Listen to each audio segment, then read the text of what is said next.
All right, so one of your first homeworks in this unit is writing formulas for ionic compounds. So we're going to deal with monatomic. So remember, again, monatomics means there's one element. So like potassium right here would be considered monatomic.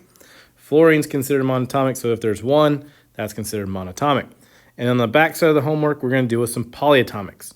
Okay, so remember, poly means many. So basically anything that has more than one element is considered a polyatomic. So NH4 would be considered a polyatomic. OH-1 be considered a polyatomic. Okay, so we're going to do some examples from these notes. Again, I'm not going to do all of these, but hopefully the ones I do, I'll hopefully do enough of them where you feel comfortable doing the rest. Okay, so all we're doing basically here is to compound off the notes we just did last was basically balancing out charges. Okay, so let me kind of clear this up a little bit and then I'll zoom in. Okay, so we're going to start off just with nice and simple, this first group right here, this first column and period. Okay, so if I see a plus, that basically means +1. Okay, so what we're going to do is we're going to bond this potassium with a +1 charge with the fluorine with a -1 charge. Now I can see that both the numbers are equal, so all you have to honestly do is just put those two together. So your answer would just be KF. Okay, now I'm going to do potassium and oxygen. So potassium has a charge of +1, oxygen has a charge of -2. So you can do the crisscross method if you want to. So if I were to write this up here, if I wrote K with a +1, and oxygen with a -2, I would take the 2 from the oxygen over here to the potassium, and I would take the 1 from the potassium down here to the oxygen. So that means I need 2 potassiums and only 1 oxygen. So your answer would be K2O. So again, you always want to have the same positive charge as you do the negative charge. So if I have 2 potassiums, that's going to give me a +2 charge. If I have 1 oxygen, that's going to give me a -2 charge. As long as these numbers are the same, then you're good. Okay, so then I have potassium with a +1 charge and then nitrogen with a -3 charge. So we can see that those are not balanced. So if you want to do reverse crisscross, you can. So you can do K with a +1 and then N with a -3, and you can do the crisscross. So that basically means I need 3 potassiums and only 1 nitrogen. Okay, then potassium with a +1 charge and then chlorine with a -1 charge. The numbers are the same. So that basically, I'm just going to put those together. So this would just be KCl. Okay, then I have potassium with a +1 charge and carbon with a -4 charge. So those are not balanced. So you can crisscross. You can take the 4 to the potassium. So that's going to need, I'm going to need 4 potassiums. And then I only need 1 carbon. Okay, so your answer would be K4C. Okay, so now let's move on to some others down here. So we'll do Ca +2 with an F with a -1. Okay, so I have a +2 and a -1, so I can tell that those are not balanced. So if I were to write these out, so if I did Ca with a +2 and then F with a -1, okay, I would take the 2 to the fluorine and I would take the 1 to the calcium. So that means I only need 1 calcium and then I need 2 fluorines, so CaF2. So remember, your cation or your positive side, your positive charges are always going to be first. Okay, so do not write F2Ca. Okay, it would be CaF2. Okay, the next one I have +2, calcium with a +2 and oxygen with a -2. So if you do the crisscross method, that's fine, but just make sure you reduce. Okay, so I would see that there's a +2 charge and a -2 charge, so they're the same. If they're the same already, I don't need to do anything, just put them together, so CaO. Now you have calcium with a +2 charge and then N with a -3 charge. So I'm going to come up here. So I have calcium with a +2 and I have N with a -3. I'm going to do the crisscross. So I'm going to take the 3 to the calcium and take the 2 to the nitrogen. So that means I need 3 calciums and then 2 nitrogens. And that means I'm balanced because I would have a +6 here. So +2 times 3 gives me +6. And then nitrogen with a -3, so -3 times 2 gives me a -6. Okay, calcium and chlorine, so +2 and -1. So that means I'm only going to need 1 calcium, but 2 chlorines to be balanced. Now, calcium with a +2 charge and C with a -4 charge. So I'm going to come up here. So calcium with a +2. And then carbon with a -4 charge. So again, you can do the crisscross method here. So take the 4 to the calcium and then the 2 to the carbon. Okay, so that would give you Ca4C2. Okay, so hopefully you can see that both of them share 2 in common, so we're going to need to reduce that. Okay, so technically I only need 2 calciums to balance out with that 1 carbon. Okay, so you can do the crisscross method. That's perfectly fine. Just make sure you reduce. I'm more of a visual person. I can see that calcium has a +2 charge and carbon has a charge of -4. So therefore, I would need 2 calciums, which give me a +4 to balance out with that 1 -4.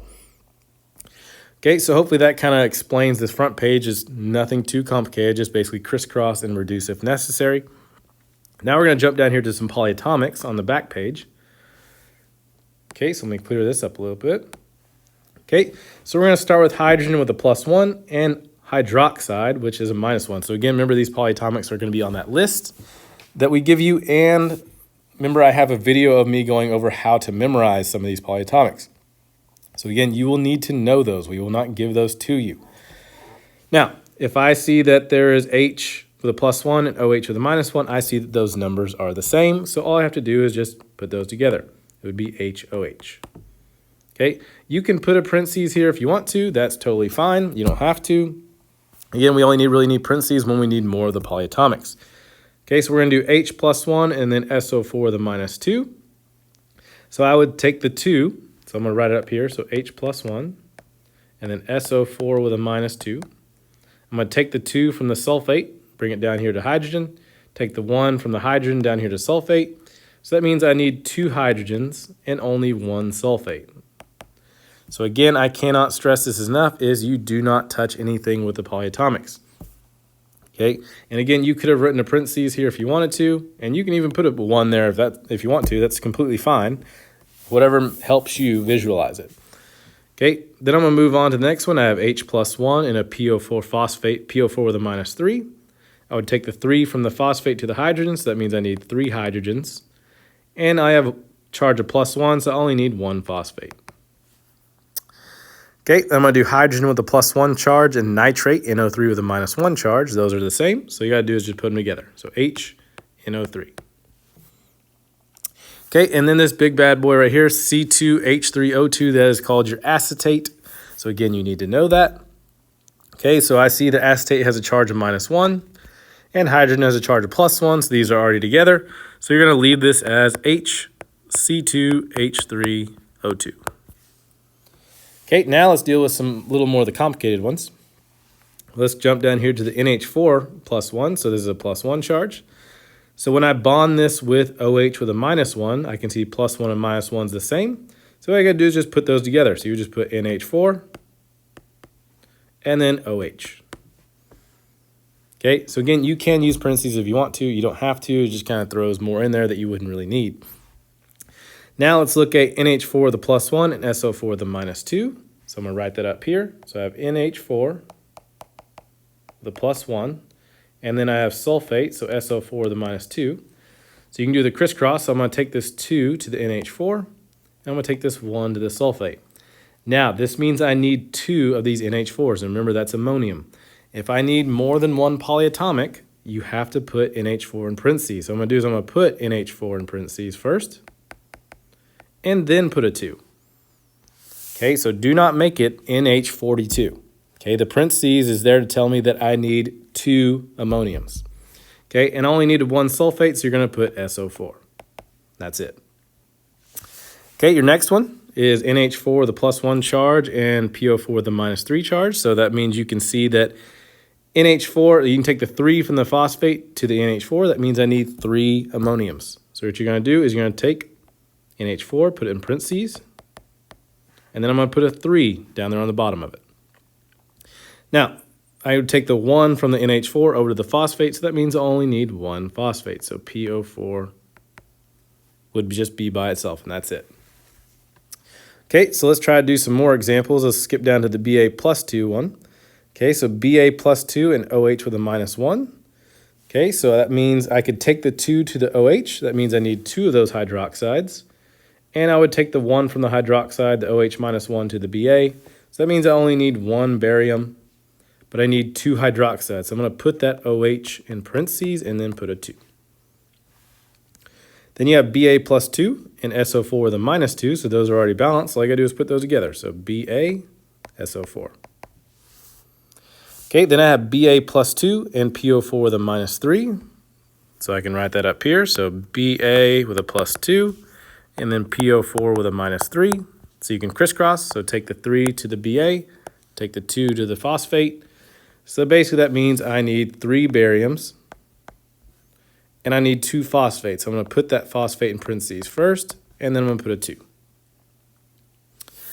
Okay, so let's kind of jump across over here to the B. I know a lot of students tend to get confused with the acetate one. It's not that bad. It's just a little bit bigger of a one.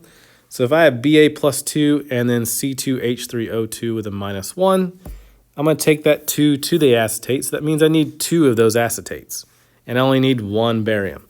So you're going to write Ba, and you're going to put acetate in parentheses, so C2H3O2. I'm going to close that parentheses, and then I'm going to put a 2 down here. And that's your answer. Okay, so these are not bad, so just make sure you are balancing your charges. Okay, you have to have the same positive number as you do the negative number. And if you crisscross, just make sure that you reduce if necessary.